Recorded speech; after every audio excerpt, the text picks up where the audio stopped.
The brief given to us for this Nudgeathon asked, how can comparison services leverage behavioural insights to make complex data understandable and help consumers make the best choice for them?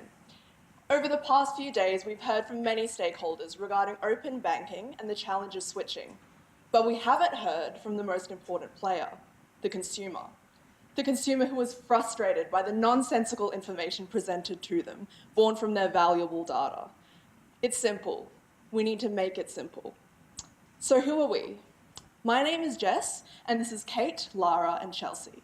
We are social marketers. We have a combined interest with behavioural economics to increase social and financial well-being. Our approach is different to behavioural economics, however, in that we are consumer-centric, focused on providing value to the consumer and targeted towards creating positive consumer exchange.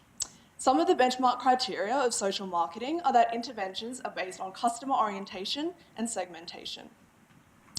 Our strategy, real value, consumer-centric experience, highlights one segment of the market and considers an approach that is engaging, informative, and most importantly, targeted towards achieving behavioural change. First of all, Kate will analyse the relevant behavioural biases that will inform our strategy. We'll then explore the strategy through two tactics, gamification and co-creation. This will result in more active consumers, interest in switching behaviours, and desire to switch. As Jess mentioned in her introduction, one of the social marketing benchmark criteria is segmentation. As social marketers, we segment target audiences to avoid a one-size-fits-all approach to behaviour change. One of the ways that we can segment audiences is through archetype typologies that highlights the behavioural traits of consumers. The archetypes that we will be presenting today are grounded in behavioural biases and the consumer preferences to switching behaviour. We know this group of archetypes do suffer from the status quo bias. However, there are also individual biases that relate to their specific archetype. This is not an exhaustive list of the type of consumers in the market, but rather we have focused on the archetypes to represent the habitual form of the consumer.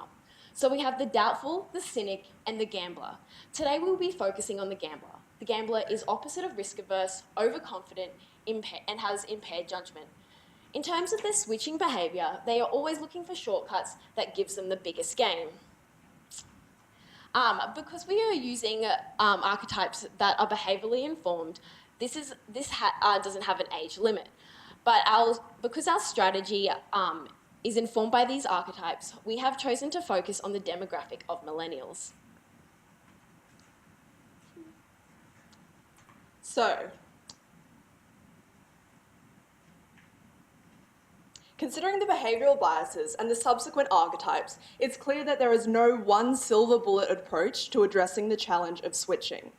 Our strategy will be informed by the ADA model: attention, interest, desire, action. The goal is to operationalise two explicit nudges. The first tactic, gamification, will create attention and interest surrounding switching behaviours, nudging consumers to use comparison sites.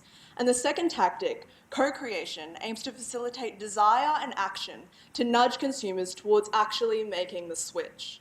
Lara will now discuss gamification.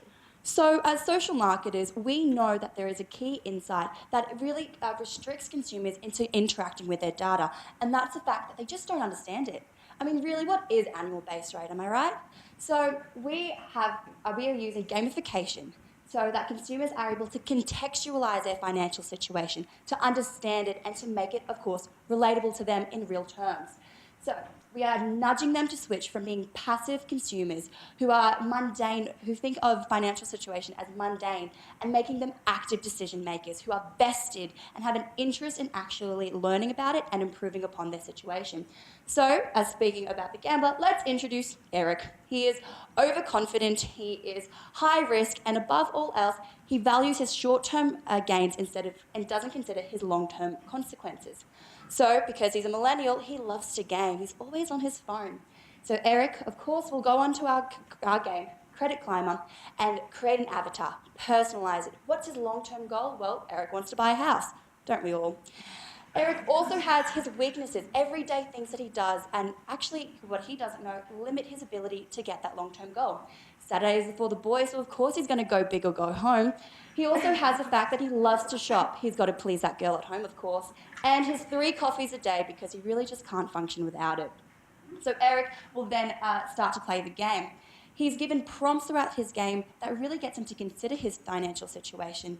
Did you know, Eric, that 25% of first home owners are actually denied their loan because of their high credit limit, which you have? Sorry, Eric. He's primed to really consider the consequences of his actions by visual cues and sensory cues as well, like sound and noise, when he makes a bad decision with red flashing. He's relatively ranked by having himself compared to those situations that he doesn't want to be a part of. Eric, do you really want to live at home? Don't think so, buddy. It's personalised. This is Eric's decisions, it's Eric's goals, and it's Eric's spending habit. And above all else, it's simple. There's no annual base rate. There's no percentage and interest. It's simple terms and for a simple guy. And of course, he's now aware of his situation. He's aware of what's happening, and he's interested. How do I, as Eric, make a better choice? What are my options? Which leads us to co-creation. Awesome. So the question you actually asked us today was, how can comparison sites use behavioural insights to inform customers to make better choices for themselves? Now, although CDR presents an immense opportunity to make information and terminology more readable, more relatable, this is low-hanging fruit. You can do so much better. Therefore, we've incorporated this with a co-creation strategy. Now, this co-creation strategy involves the environment, which is the comparison website where the CDR is uploaded. However, where the nudge is and where the value is the co-creation network, and that's through social norms. We are going to engage with the customers online through forums and reviews of the products themselves. They are after that peer feedback to make those informed choices. And overall, because this is co-creation, that's value to the consumer. But what about value to the company as well? Overall, this will inform and enrich offerings on the site into the future as they're able to segment their market better as they go along. So what does this look like? Well, if we take Eric, for instance, If we take Eric, for instance, he is compelled to find out more about how he can save a bit more money. So he goes into the comparison site and sees what type of spender he is. There's no inputting of numbers, it's all qualitative, and it's super relatable. He finds out he's a gambler, well, that's no surprise, and we are able to provide offerings for him using CDR in terminology that he's able to use. So in 2 years, we know that he'll be $5,000 in debt based on your current savings. And also, compared to Bank B, there'll be $4,800 in debt. But what the value is here is the peer co-creation here. They are able to review the products themselves, saying, hey, I'm a single guy, I live at home, this was great for me, or hey, this really didn't suit me. But if this is not enough, they are able to access an expert online through a chatbot. So what this strategy means is that the outcomes are the consumers are active, they're no longer passive, they're able to take control of their future. They're interested in switching, and they actually have a desire to switch. Thank you. We welcome any questions.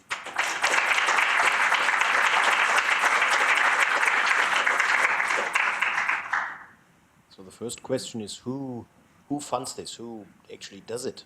So on our 2-pager, you can see we have the budget outline. So essentially there will be, let me pull it up actually. So we do have, we're looking at a promotional strategy. The government would fund the actual development of the website and the game, and obviously there would be some research and development that we need to go into actually implementing this and making it relevant to the consumer. And so yeah, there would be promotional strategy. It would be a pulsing strategy, so first you would pilot it, you would see how it goes, then refine it, and then relaunch. Just to reiterate, the gamification will be funded by the government because it's actually getting people on board. The co-creation is then funded by different comparison sites to really give them that competitive advantage. It's up to them to create that platform.